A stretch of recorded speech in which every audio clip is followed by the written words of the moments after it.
कोणताही coffee maker न वापरता जशी बाहेर हॉटेलमध्ये रेस्टॉरंटमध्ये मिळते ना तशी कॉफी अगदी पटकन कशी करायची लगेच सांगते.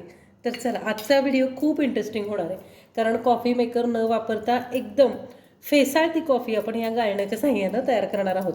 तर इथं मी 2 चमचे कॉफी घेतली. आता या 2 चमचे कॉफीमध्ये मी 4 चमचे पिठी साखर घालून घेते. तुम्हाला हवं तेवढं प्रमाण तुम्ही कमी जास्त करू शकता. आता हे दोन्ही छान असं एकत्र करायचं. आणि आता आपल्याकडं जे चहाचं गाळणं असतं ना त्या गाळण्यापासून आपण फेसाळती कॉफी तयार करूया. तर इथं मी गरम पाणी घेतले. गरम पाणी अगदी थोडंसं म्हणजे चमचा चमचा करून घालायचं आणि ही कॉफी फेटायला सुरुवात करायची. व्यवस्थित अशी फेटून घेऊया. जेव्हा आपण नॉर्मल कॉफी करतो ना त्यावेळेला अशी कॉफी चमच्यानं फेटायची म्हटलं तर आपल्याला साधारण 15 मिनटं तरी लागतात. मग पाहुणे आल्यानंतर आपली खूप गडबड होते आणि अशी फेसाळतीच कॉफी सगळ्यांना आवडते. कोल्ड कॉफी करायची तर कोल्ड कॉफी करा, गरम कॉफी हवी असेल तरीसुद्धा याच्यापासून करू शकता. तर आता तुम्ही बघू शकता कॉफीचा रंग बदलायला लागलेला आहे.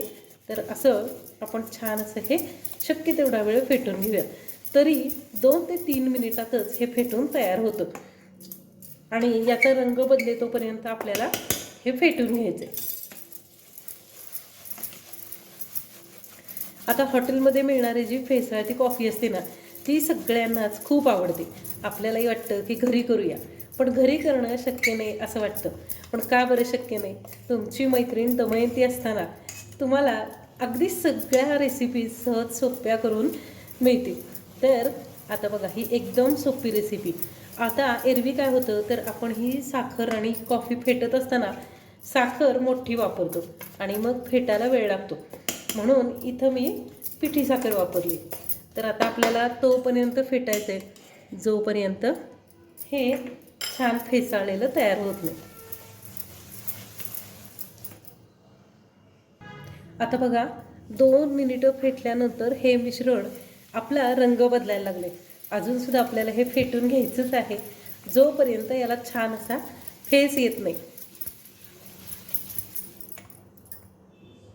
आता कॉफीचा रंग बदलला की नाही की एका बाउलमध्ये ही काढून घ्यायची, म्हणजे आपल्याला पुढचं एकदम सोपं होतं. म्हणजे काय होतं, कॉफी फेटणं आता आणखीन सोपं होईल. पहिल्यांदा पसरट ताटात घेतली, आता एका बाउलमध्ये काढून घेऊया.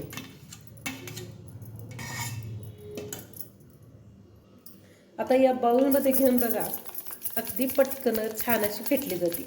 पहिल्यांदा पसरट ताटात घेतली म्हणजे छान एकजीव होती आणि नंतर बाउलमध्ये आपण हलवून घेऊया. हेच काम आपलं खूप महत्त्वाचं आहे.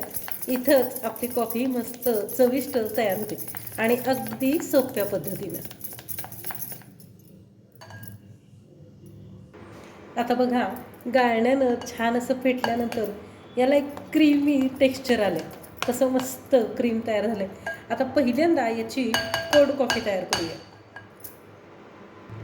आता एका ग्लासमध्ये पहिल्यांदा घालूया बर्फाचे खडे आणि त्यानंतर तुम्हाला जेवढं हवं ना तेवढं तुम्ही ही क्रीम घालून घेऊ शकता.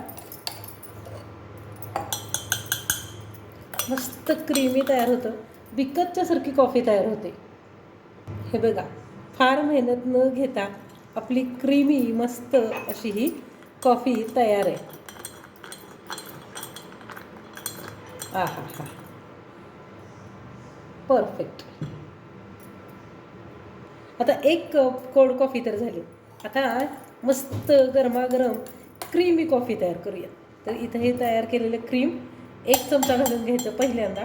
त्यानंतर घालायचं थोडंसं गरम दूध म्हणजे तुमच्या आवश्यकतेनुसार आणि नंतर हे सगळं छान असं एकत्र करायचं. याची तुम्ही चव घेऊन बघा बरं का, आणि केल्यानंतर कमेंट करून मला सांगा की ही कॉफी करायची पद्धत तुम्हाला कशी वाटली. चला मैत्रिणींनो, तुमच्या कमेंट्सची आणि तुम्ही चॅनल सबस्क्राईब करायची मी वाट पाहते. आता तुमच्या आवश्यकतेनुसार तुम्हाला अजून जर का क्रीम हवं असेल ना तर ते तुम्ही ॲड करू शकता.